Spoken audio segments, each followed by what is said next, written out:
PodCastle, episode 729 for Tuesday the 5th of April 2022. Bride, Knife, Flaming Horse by M.L. Krishnan, read by Suna Dasi and rated PG-13.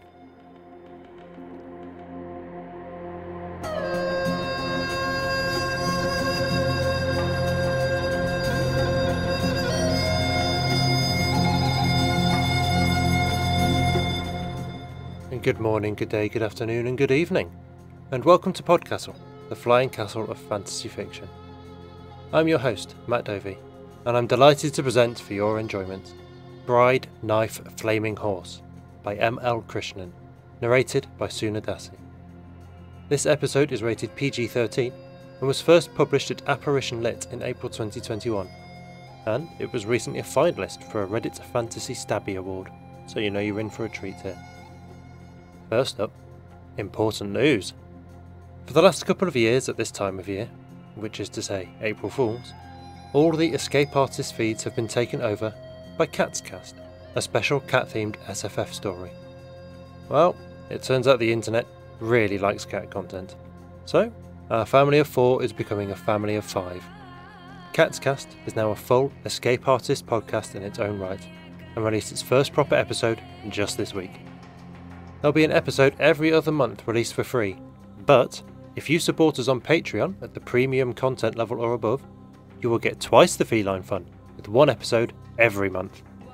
If you want to know more, and more importantly, listen to the launch episode, go check out escapeartist.net/catscast, or, even better, patreon.com/EApodcasts.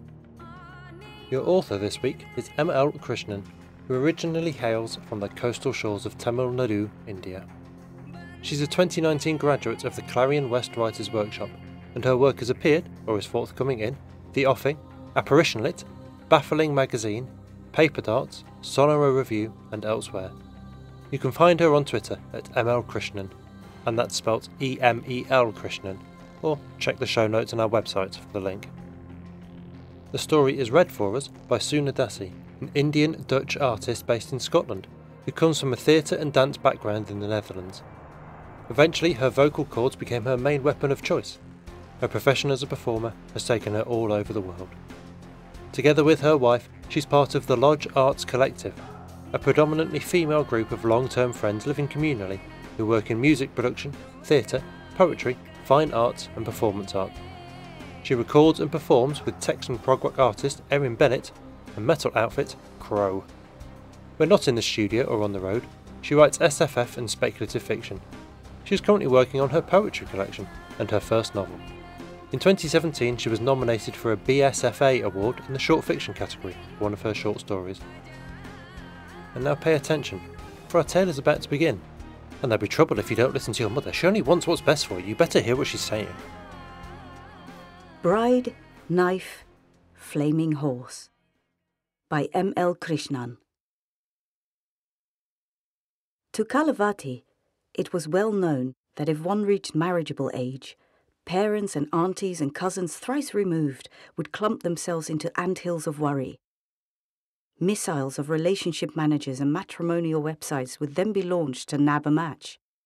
It would be a process of adjustments, of settling and tucking and hiding, of second-rate suitors with second-rate moustaches and identical beige shirts. That was what Kala had always believed, had always known to be proper and true as an oft-repeated lie. Until she met the man that was a ghoul, but also a knife. Until she met the woman that was a deity, but also a mare. Kala had recently turned 26 and, just like that, it was time for her to be married. At least, her parents seemed to think so. In their household, mornings were filled with her father's grunts that smeared the walls with the embers of his dissatisfaction, with her mother's unceasing intonations that gusted through every room, tugging at her ears. Don't go out into the sun when it knocks you over the head. Kala, your forehead is one colour, your upper arms are another. Your neck is a third colour. Please make a pigmentation appointment. Did you go to the fetus goddess temple and circumambulate it with your entire body? You didn't. Of course not. She'll get angry, so take lemons and bell leaves next time. Please, when you go, throw spare change on the ground for the beggars in front of the temple. Avoid the one on the left. He's a rogue who smokes beedies. Can you believe him? Can you believe? Did you thread your eyebrows? Have you been brushing your tongue for optimal candidiasis defense? Stop eating Tirunelveli halva. It will make your hips spongy. Stop singing those cheap film songs. It makes you look like a puriki. Like those boys at Elliot Beach who smile with all their teeth but not their eyes and whistle from the side of their mouths at anything. People will talk. They always talk. Lalita auntie did. Stop wearing your father's shirts. Stop driving his Pulsar motorbike. Are you still stealing rum from his cabinet? Are you drinking hooch or varnish? What will happen to your skin and liver? I smell ganja on your clothes. How can you be a software technician? Are you walking or roaming the streets? Think about your father who has Valplas dentures and has hypertension. Let us do our duty. Let us. Then you can be a loose girl with your spouse in Muscat or Dallas or Kuala Lumpur or even Chennai right here. But not with us, okay? Okay, leave all that. Please come home at 6 p.m. at least. Please, please, please. And one morning, with drapes of exhaustion hanging from her eyelids, Carla said to her mother, "Fine. Amma, okay, fine." Filled with worry-laced happiness lest she change her mind, Carla's parents quickly uploaded a profile on a matrimonial website. "Hello. We are creating this profile on behalf of our one and only daughter. She is 5'1", of curvy build, wheatish. She holds a B.Tech from a prestigious college and also an MBA. She is interested in rain, Carnatic music, poems and many cuisines. She believes in family members and ethical values. She is a gem of a girl, our Kalavati." They waited with technicolor aspirations for a bridegroom with a mid-size car, a 100cc scooter, or even an ox cart drawn by morose bullocks or goats. Almost immediately, a knot of potential suitors flung themselves at Carla's profile. "Hi, how are you? I am 30 years of age and muscular build, government office employee. I like lemon rice. What about you? I have elderly mother in elderly house. You take care of her, I take care of you. I like wheatish girls only. Fair girls are too arrogant and adamant." Finally, after a profusion of similar messages that crumbled into a series of phone, credit card and hotel room numbers, her parents almost resigned themselves to their daughter's cheerful and marriageable status, until this message arrived. Time: 15:30:33, India Standard Time. Subject: Response to Galavati's matrimonial biodata. Respected Sir and or Madam, I would love to meet and get to know your daughter better, with your esteemed permission, of course. Please let me know what date and time works for you, if you are still interested. They stared agape at the computer screen for what seemed like a week, but it was only about 30 seconds or so. On a Saturday, the Kateri visited their home. He arrived as a charcoal grey blotch that coalesced into a sunken-eyed and sunken-cheeked man, only the merest suggestion of flesh and skin with a stubbly outline around it. He surprised Carla with deft politeness as he carefully sidestepped her mother's well-intentioned offers of filter coffee and tate with jokes that made everyone laugh and blush in unison. He countered her parents' questions with humble yet thoughtful responses that turned her father's grunts more rhythmically sonorous and joyful as the evening wore on. But above all, when she managed to catch a glimpse of his knife teeth that seemed to hold promises of a disquieting violence, Carla could feel a thrill that prickled at her scalp and cascaded down her back, her arms, the soles of her feet. She could not take her eyes off him. She wanted to feel the metal of his mouth on the swell of her calves, on the soft concave of her inner elbows. She wanted to press into the blade of him again and again and again. I'd like to speak to Carla alone, Auntie, if that's okay. His gaze steadily holding, centering the form of her. Of course! her mother trilled. Carla reached for him, and his wrist slipped into the space between her thumb and forefinger. Somehow, this felt like an omen. As they stepped, wrist in fingers, across the living room, across the kitchen that was actually a corridor, across the alcove holding the washing machine that shuddered with gusto, he wrapped himself around the swell of her, until her breath constricted and sputtered, until his eyes dilated. She kissed him then, unexpectedly. His razor-blade canines scored her lips, the flesh under her nose. They let go of each other as quickly as they had crumpled into one another. As he made a show of nonchalantly walking back into the living room, his voice fizzing and spilling over her parents, Carla slumped against the washing machine in an unsteady heap. The rust and iron tang of blood filled her mouth. Somehow, it tasted like an indulgence. After he left, Carla tumbled headlong into the murky recesses of the internet. She pushed stale milk bikkies and lukewarm tea into her throat at even intervals for sustenance. She learned that, contrary to popular opinion, Gateris were not irritable flesh-eating seaside goddesses, or B-grade movie plots from a miasma of TV producers, cocaine, arak, Chicken 65 and statuesque Eastern European models whose bodies were mostly made up of varicose-veined thighs. From the scraps of information that she could piece together, Carla understood that Gateris preferred roads with sharp turns. Their feeding schedules were agonizingly complex, involving a lunar eclipse, 2 or more visible planets in the sky, an errant asteroid, or a coconut husk resembling an asteroid in a pinch, custard apples, and several fresh bodies. Carla pictured herself fitting into the hairpin bend of him. Finding newly dead corpses for the Kateri to feed on wouldn't necessarily be a challenge, she surmised, especially if he lived on the busy helical intersection, as he had loftily claimed in his profile, that was a constant scream across newspaper headlines about wayward trucks and lorries pulping people on the pavements. Besides, Carla was not entirely concerned about her survivability in extreme circumstances. Once, she had barricaded herself in her own secret sublet for 2 weeks, subsisting only on sour curd rice and hooch to meet a project deadline. Her mouth stank with the aftertaste of corrugated tin, and her stomach had felt distended, but she had been fine otherwise. But she was her mother's daughter above all else, so she decided to meet the Kateri for lunch instead. Suddenly, a shout from the kitchen. There was another suitor. Time: 18:45:36, India Standard Time. Subject: some doubts.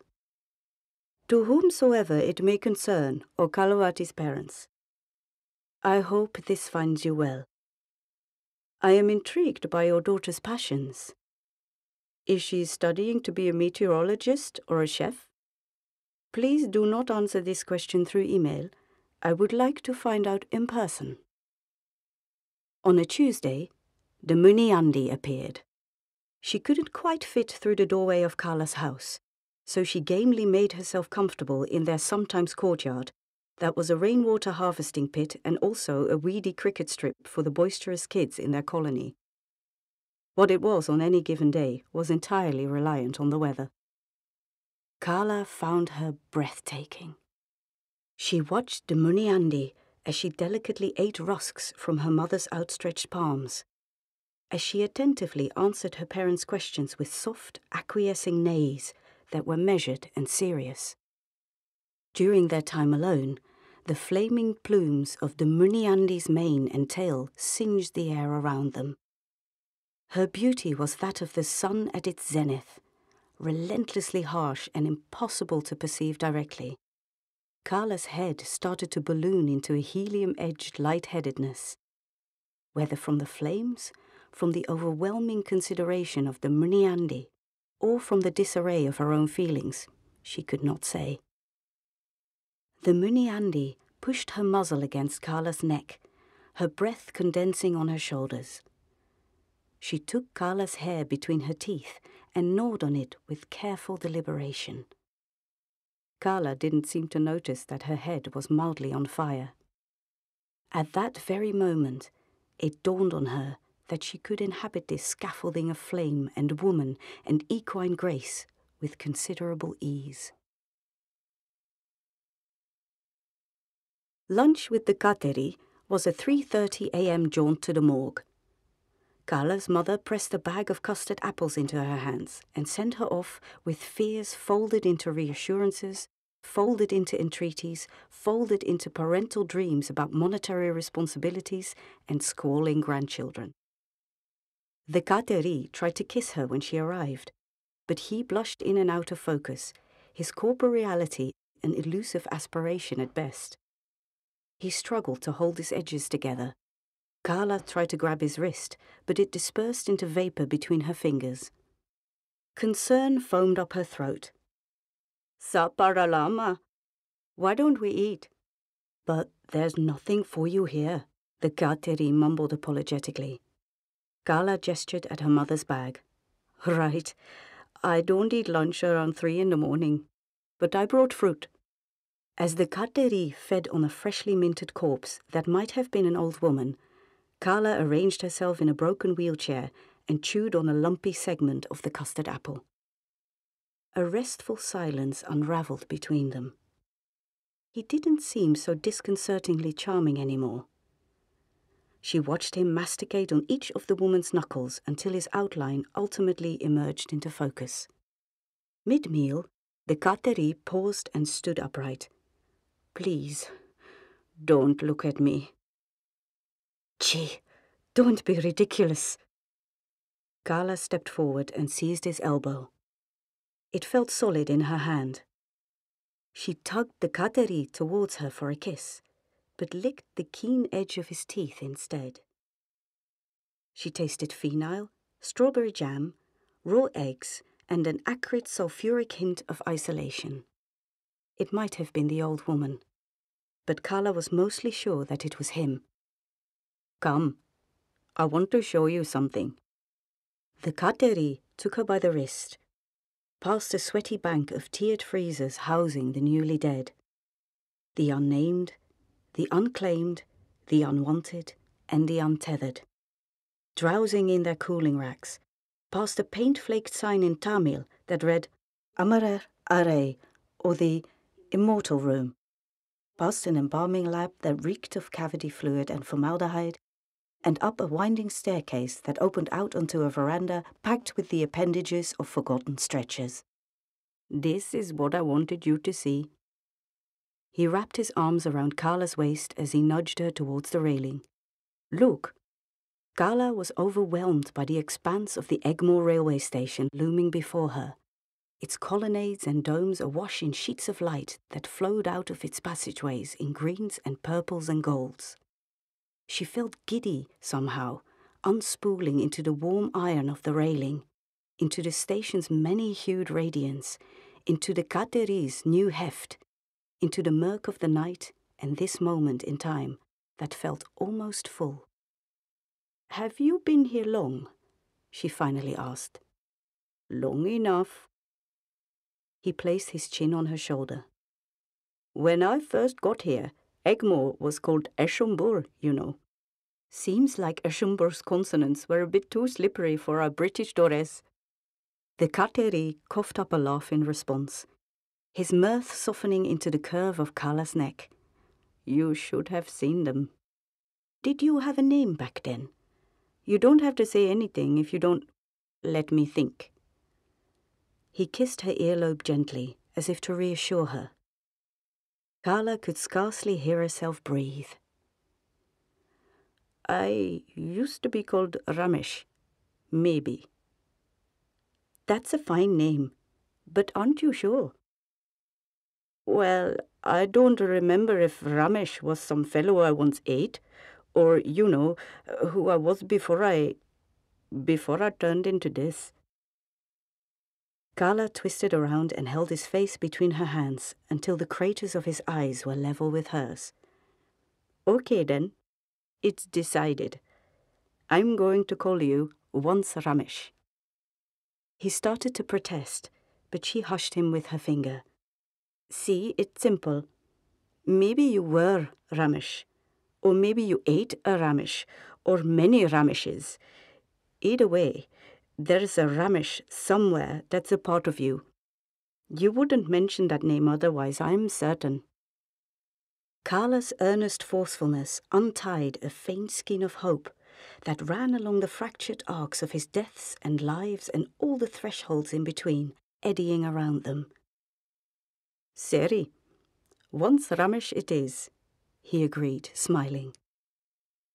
The light from the station caught against his billhook incisors, rippling across their carbon steel edges in a deluge of colour.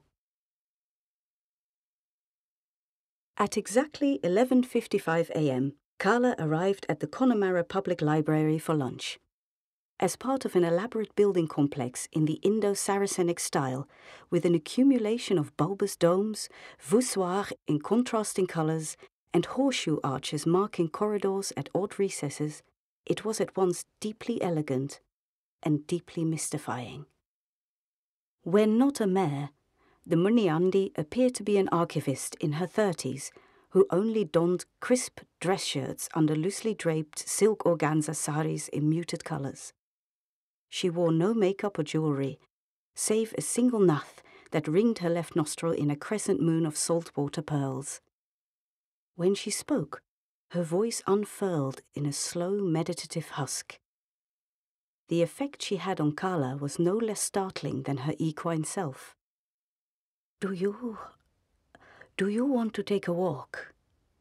Maybe I could show you my archival work on Kavaldevams later, the Muniandi offered, after they had gorged themselves on lacy idiyappams, root vegetable stew, and conversations about meteorological phenomena. Sure, yeah, I would love to.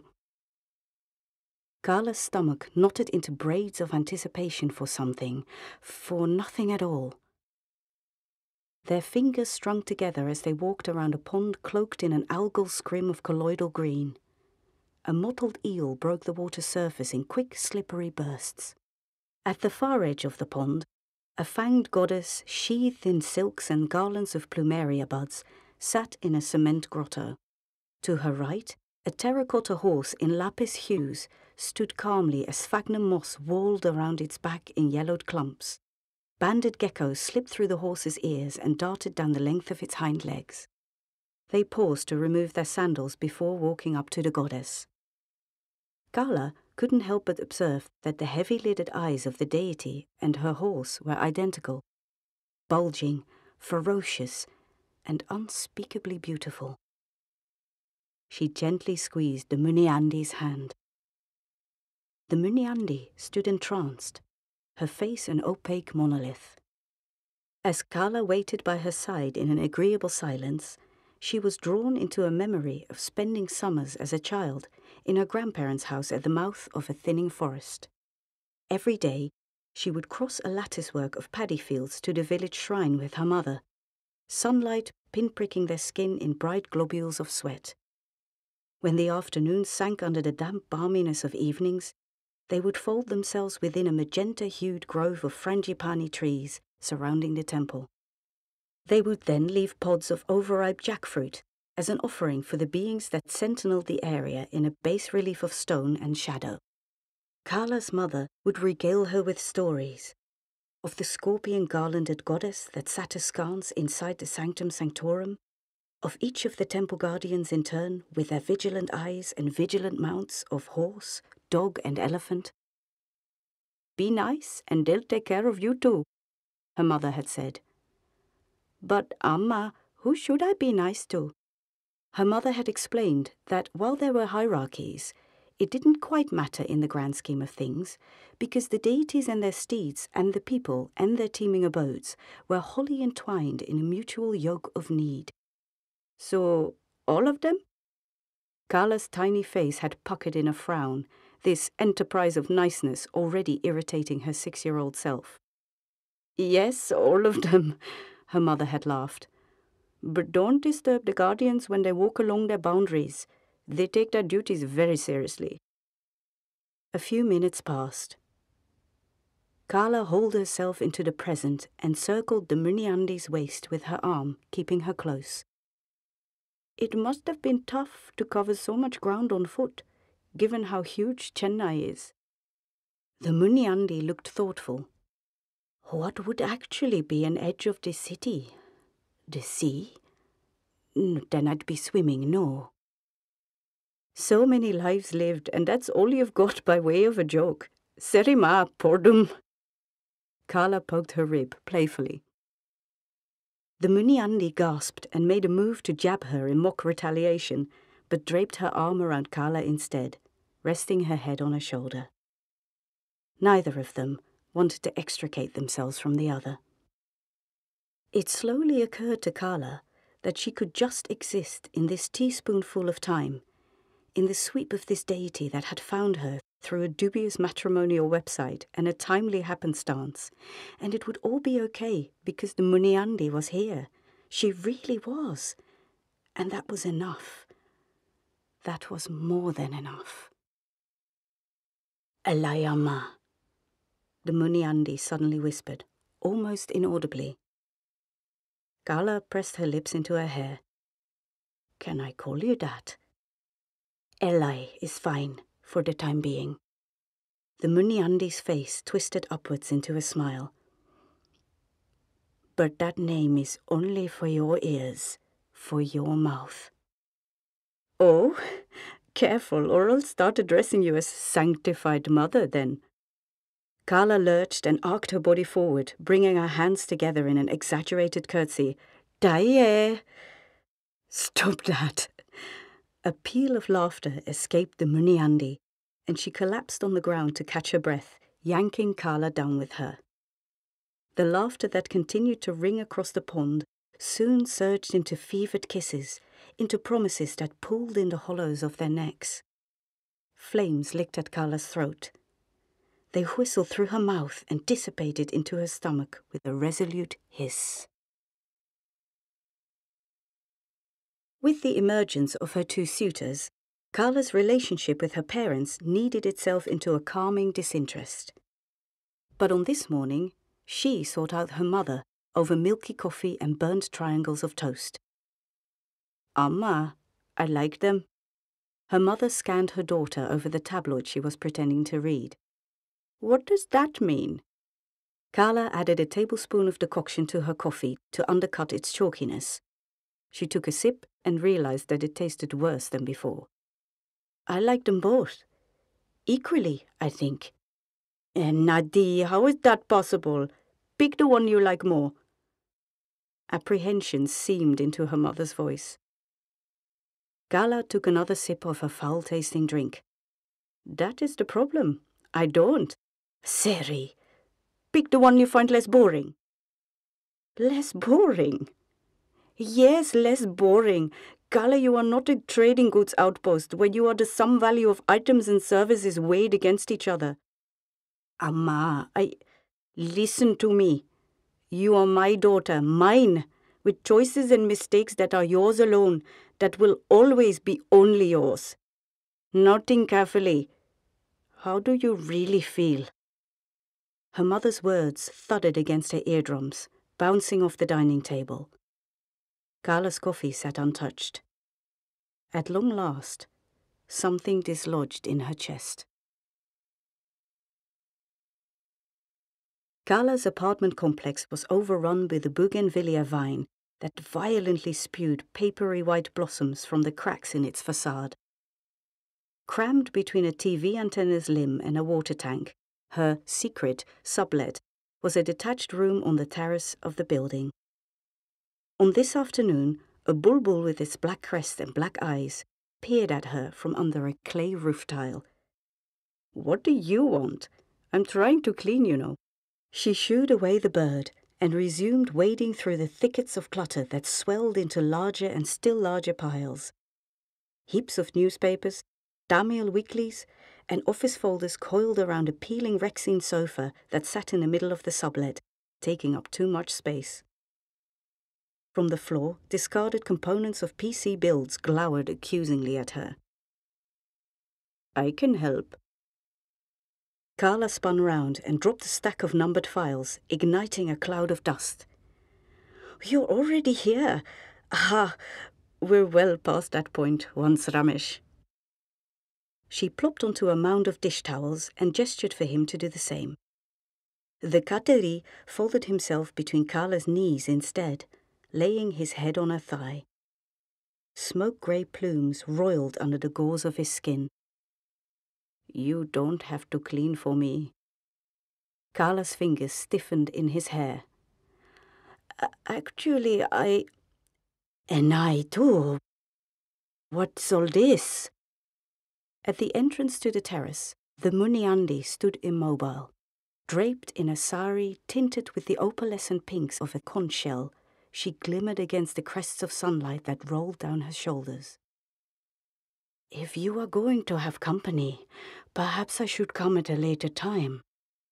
The Muniandi's face was wiped clean of all emotion, a measured, precise blankness.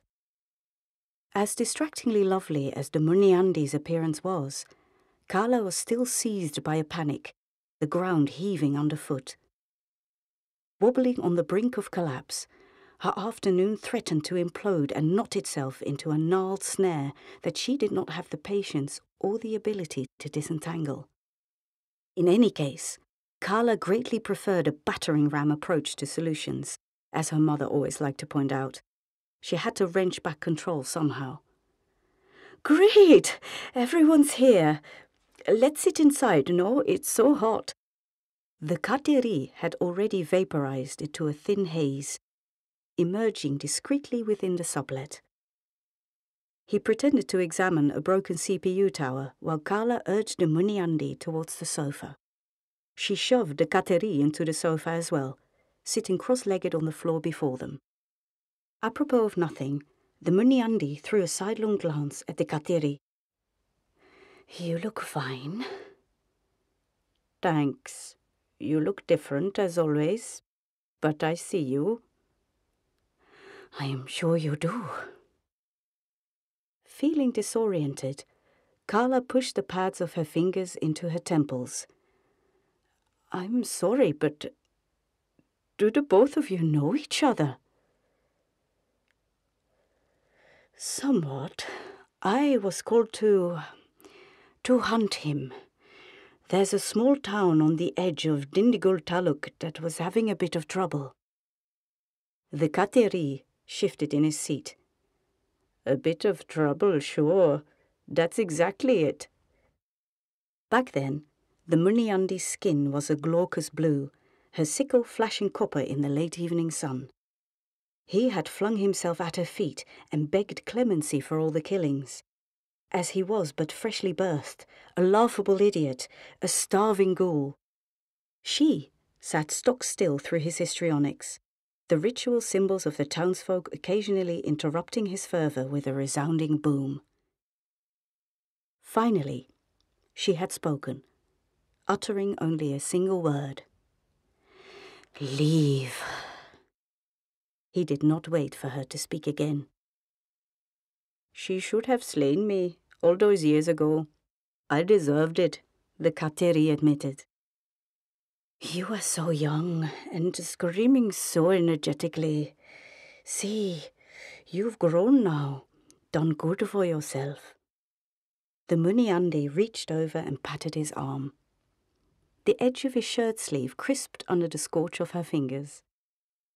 The Kateri had heeded her words and never returned. Not once.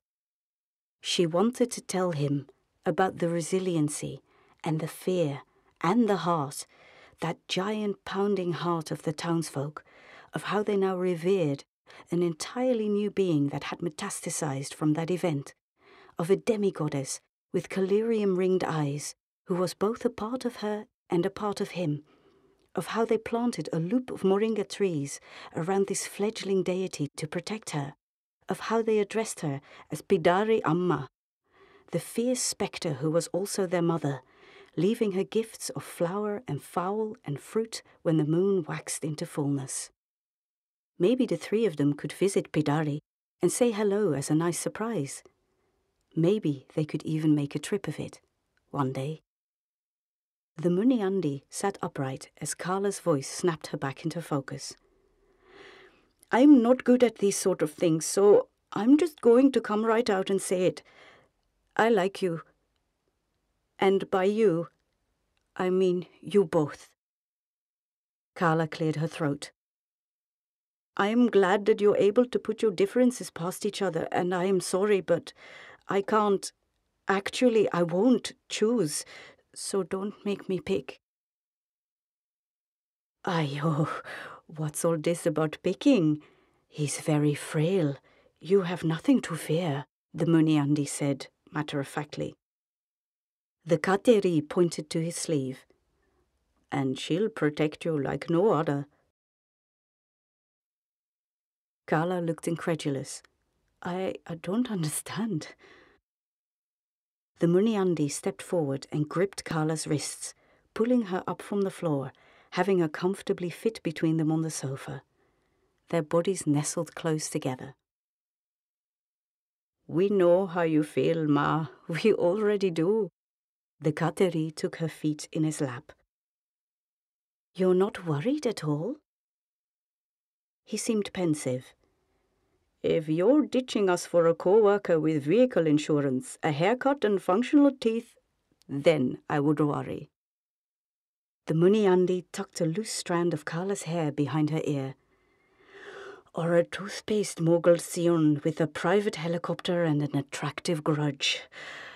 Irresistible, she added. In response, Carla took each of their hands in hers, grasping them tightly. Joy seethed over the plate metal of her emotional armor, rendering it malleable, liquid. Sun's armor, she was adrift, out at sea on a rolling tide of ease and happiness, of longing and being longed for in return. The cast-off spirit of seclusion gnawing at the edges of her existence. Fear lurked beneath the inflow of these new feelings, of feelings she had once stifled under the wafer-thin pretexts of academic and professional goals, cocooned snugly within parental obligations. It festered in her lower intestines, filling her mouth with bile-laced saliva. She swallowed hard. Siri, now that's all sorted. Let's go deal with my parents. It's almost nightfall, and the blue floor of dusk spreads across the courtyard of her parents' house. Carla, pulling them by their wrists through the entryway. Carla, saying, trust me, just trust me.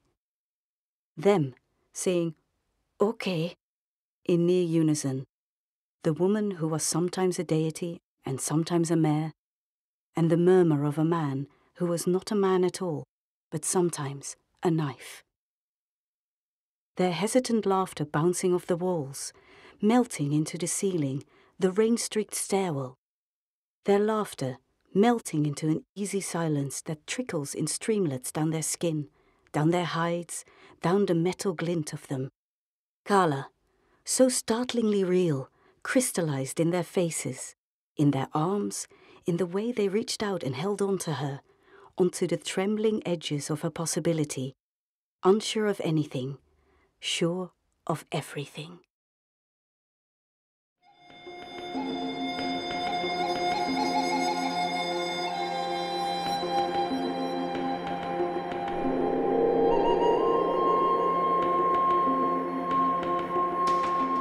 And welcome back. ML sent us these notes on how the story came about. I wrote this story in the last week of Clarion West 2019 because of two reasons. The first reason was a conversation with my cousin, who regaled me with their dating woes. The second reason was that I was missing my home city of Chennai like a sudden ache, and I wanted to write something joyous that encapsulated my love for the place of my birth. And yes, this is an Own Voices piece. Thank you, ML. And if you want to read more thoughts on the story, check out the original publication at Apparition Lit, which included a brief interview at the end. As for my own thoughts, honestly, as much as I love the story and the narrative it gives us, it is way outside my lane and lived experience. and it is an unavoidable fact that presenting my thoughts and ideas at the end of an episode does carry an air of authority, unearned as that may be. I didn't want to do this story a disservice, so instead of bludgeoning my way in, I asked someone who has spoken publicly about what an important story this was to her in representing her lived experience in a polyamorous relationship for the last 20 years. Your narrator, Suna Dasi. Suna says, ML Krishnan's story made my heart sing. I have lived in an arts collective for most of my adult life. Within the collective, I've had a deep and committed love relationship with 5 people. My family has gradually gotten used to my bisexuality from teenagehood onwards, not finishing university and joining the circus instead, living communally and making a living in the creative industries, and I have drip-fed to them over the years that I am in love with more than one person. What moved me most about Bride, Knife, Flaming Horse is how Kala slowly comes to recognise her aversion to having to choose between suitors, because she loves them both. It's not easy untangling the possibility that everyone can be in a relationship and resolving the fear that one or the other might get upset or jealous. Those things require communication, and this is most astutely described in the scene where Kala brings together the Munyandi and Once Ramesh to explain herself. There is an added joy that in this story, the suitors are both supernatural creatures, and, whether intentional or not, there is a beautiful analogy here about embracing and loving your demons, and therefore your own self. I recognise the acknowledgement of multiple heart ties, the working out of a relationship dynamic, and then the process presenting it to potentially resistant family as a fait accompli. I recognise their resolve to be together and make it work. It is so filled with hope and the budding of a relationship richer than either individually could have dreamt of.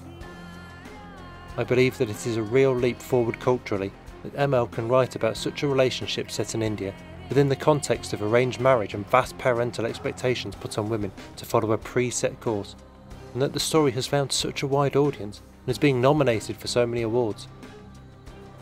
I feel like this story is a love poem to my way of life and loving, and I feel less outside of society because of it. As for my own parents, to their very great credit, they may have had to get used to it, they may find it odd, they may not agree with all of it, and are very much of a generation where monogamy was the morally acceptable thing. But their main worry has always seemed to be that everyone involved was loved enough and equally. And as far as parental scrutiny and judgment goes, I can think of much, much worse. Thank you, Suna, for those thoughts. Thank you, Amal, for the story. And thank you for listening. That was our show for this week.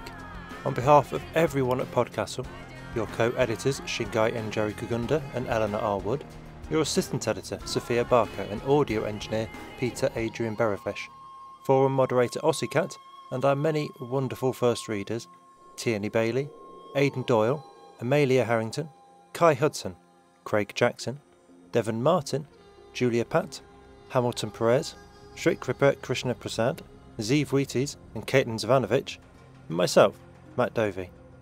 Thank you for letting us share another story with you. The legal bit.